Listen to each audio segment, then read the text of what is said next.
আমরা যখনই বিপদে পড়ি, কোথাও না কোথাও কিছু মানুষ থাকে যারা আমাদের পাশে দাঁড়িয়ে আমাদেরকে সাহায্য করে। যখন পৃথিবী ভেঙে পড়ে যুদ্ধের আগুনে, যখন মানুষ হারায় আশ্রয়, খাদ্য আর চিকিৎসা, তখনও মানবতার পতাকা উড়ে যায়। সেটি হলো রেড ক্রস ও রেড ক্রিসেন্টের পতাকা। ৮ মে বিশ্ব রেড ক্রস ও রেড ক্রিসেন্ট দিবস আমাদের মনে করিয়ে দেয় মানবতার জন্য এই সংগঠনগুলো কতটা অপরিহার্য। 1859 সালে ইতালির সলফিরনো যুদ্ধের রক্তাক্ত দৃশ্য দেখে সুইস ব্যবসায়ী হেনরি ডুনান্ট মানবতার জন্য নতুন এক পথ দেখান। তিনি দেখেছিলেন হাজারো আহত সৈনিক, যাদের পাশে দাঁড়ানোর মতো কেউ নেই।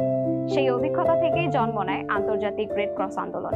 পরবর্তীতে মুসলিম বিশ্বের জন্য 1876 সালে প্রতিষ্ঠিত হয় রেড ক্রিসেন্ট, যাতে প্রতিটি সংস্কৃতি ও ধর্মের মানুষ মানবতার এই পতাকার নিচে একত্র হতে পারে। প্রথম বিশ্বযুদ্ধের সময় রেড ক্রিসেন্টে আহত সৈনিকদের চিকিৎসা, খাদ্য সরবরাহ এবং যুদ্ধবন্দীদের খোঁজে অগ্রণী ভূমিকা পালন করে তারা শুধু যুদ্ধক্ষেত্রে নয়, শরণার্থী শিবিরেও পৌঁছে দেয় মানবিক সহায়তা।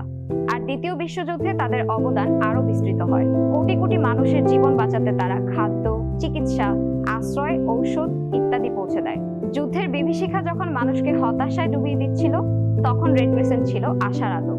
বাংলাদেশের মুক্তিযুদ্ধেও রেড ক্রিসেন্টের অবদান ছিল অপরিসীম। 1971 সালে লাখো শরণার্থী মানুষ হয়ে ভারতে আশ্রয় নেয়। সেই সময় রেড ক্রিসেন্ট তাদের পাশে দাঁড়ায় খাদ্য, চিকিৎসা এবং আশ্রয় দিয়ে।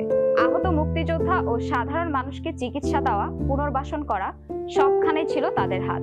যুদ্ধ শেষে ধ্বংসস্তূপ থেকে উঠে দাঁড়াতে যে মানবিক সহায়তার প্রয়োজন ছিল, সেটিও নিশ্চিত করে রেড ক্রিসেন্ট। বাংলাদেশের ইতিহাসে তাদের এই অবদান চিরস্মরণীয়। রেড ক্রিসেন্ট আজও কাজ করছে প্রতিটি দুর্যোগে। বন্যা, ভূমিকম্প, মহামারী কিংবা যুদ্ধ, যেখানেই মানুষ বিপদে পড়ছে সেখানেই তারা পৌঁছে যায়। করোনা মহামারীর সময় তারা চিকিৎসা সামগ্রী, সচেতনতার প্রচার এবং জরুরি সহায়তা দিয়ে মানুষের পাশে দাঁড়িয়েছে। প্রাকৃতিক দুর্যোগে ক্ষতিগ্রস্ত মানুষের পুনর্বাসন, খাদ্য ও আশ্রয় দেওয়া, এমনকি মানসিক সহায়তা প্রদানেও তারা ছিল সক্রিয়। তাদের কাজ শুধু সাহায্য নয়, মানবতার আশাও পৌঁছে দেওয়া। 8 মে বিশ্ব রেড ক্রস ও রেড ক্রিসেন্ট দিবস আমাদের মনে করিয়ে দেয়, মানবতার পতাকা কখনো ম্লান হয় না।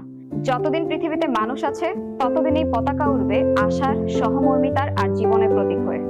এই পতাকা আমাদের শেখায়, পৃথিবী যতই বিভৎস হোক না কেন, যতই সংঘাত বাড়ুক না কেন, মানবতার পতাকা সবসময় আমাদের একত্র করবে।